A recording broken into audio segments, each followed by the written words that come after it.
अच्छा जी, ये मैं आता हूँ नाज बलोच साहिबा की तरफ। नाज बलोच साहिबा, पाकिस्तान पीपल्स पार्टी बड़ी वाज़े सिंध में तो वाज़े अक्सरियत से आई है, लेकिन और भी अब उसके पास बड़ा पॉजिटिव चीज़ें आ चुकी हैं और वो सदर का ओहदा, बलूचिस्तान की हुकूमत, सेनेट चेयरमैन, लेकिन मरकज़ी हुकूमत का आप हिस्सा नहीं बनने जा रही हैं। क्या जो अभी कहा सारा बानो ने कि आवाम को जवाबदेह नहीं होना चाह रहे हैं, लेकिन आप भरपूर तरीके से सारी चीज़ों को इंजॉय करेंगे, क्या ये सही है? बिस्मिल्लाहिर्रहमानिर्रहीम।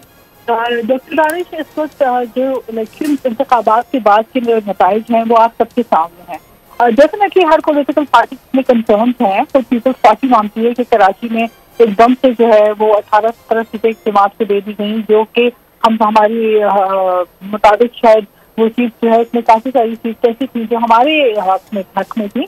उसके अलावा लाहौर की सीट पे हमारा रिजर्वेशन है।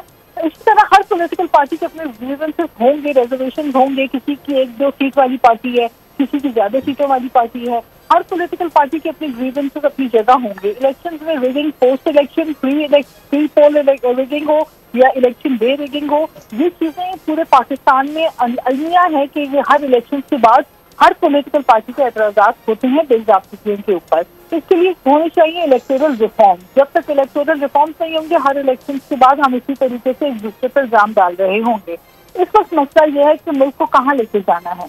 इतने मुश्किल से जाके इलेक्शन हुए, जिन हालात में मुल्क था, अब इलेक्शन अगर हो गए हैं, उसमें अगर एक ऐसी सिचुएशन पैदा हो गई है कि वाज़ेह अक्सरियत किसी एक सियासी जमात के पास नहीं थी। हम तो बार बार सबसे समझबूझ की बात सबसे नौजवान लीडर बिलावल भुट्टो बार बार कहते रहे कि अगर तो इंडिपेंडेंट सियासी जो कैंडिडेट्स हैं, अगर वो पीटीआई आजाद उम्मीदवार हैं, पीटीआई इंडिपेंडेंट कैंडिडेट्स हैं, तो वो कोई जो भी करें और आए और आके बात करें और हुकूमत बनाए। सिचुएशन तो ऐसी थी कि पीपल्स पार्टी को, क्योंकि People's Party second largest political party के तौर पर नंबर गेम पे ऊपर आई है, तो नंबर के हिसाब से तो कोई भी सियासी जमात हमारे बगैर हुकूमत बना ही नहीं पा रही थी।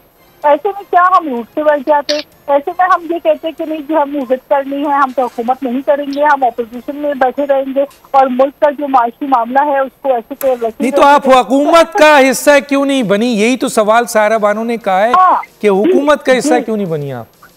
डॉक्टर दानिश, क्योंकि उसकी वजह यह है, हुकूमत का हिस्सा ना बनने की वजह यह है, हम बिल्कुल हुकूमत बनाने में अपना किरदार अदा करें। जो आईनी ओहदे हैं उसके ऊपर हम हक रखते हैं इलेक्शन कॉन्टेस्ट करने का, इंतखाबात का। लेकिन हुकूमत करने का मकसद ये होता है कि आप फिर सोलली जब रिस्पॉन्सिबिलिटी इस चीज की लेते हैं तो आप फिर जवाबदेह भी होते हैं। जब हमने अपने अवाम से, लोगों से अपने इंतखाबी मंशूर के हवाले से पीपल्स पार्टी ने जो अपना मंशूर पेश किया जिससे हमें वोट पड़ा, वो मंशूर को तो हम तभी फुलफिल कर सकते हैं जब हमें प्रॉपर होलिस्टिकली, अगर आप देखें, हमें पूरा जो है वो इख्तियार हो।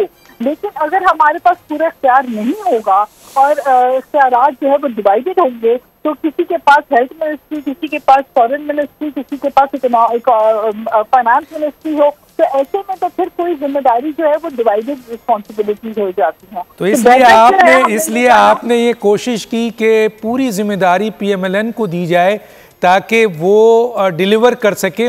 कल ये ऑब्जेक्शन ना हो जैसे कि 16 महीने में हुआ था कि हमें मुख्तलिफ हमारी इत्तेहादी जमातों को कई तहफ़्फ़ुज़ात थे जिसकी बुनियाद पे हम काम नहीं कर सके। ये शहबाज शरीफ साहब का स्टेटमेंट है। सब्सक्राइब करें और बेल दबाएं ताकि कोई खबर रह न जाए।